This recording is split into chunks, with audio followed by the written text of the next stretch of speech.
I-Orlando Pirates inikele ngezinkomo ezimbili kuNyazi lezulu ngesikhathi iyozibongela ngokunqoba i-MTN8. Mbukela-ke ngikubingelele kanti engikuphathelezana kuleli hora zime kanje.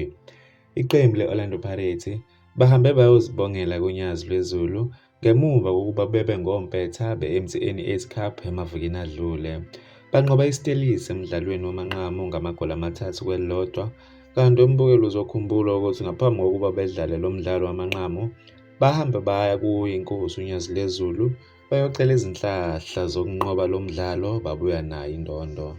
Kube ukuthi bebephethe izinkomo ezimbili kanye nezinye izipho ezinkulu, i-Orlando Pirates bese icela futhi ithandazele ekunqobeni iligi eqhubekayo okuyi-Betway Premiership.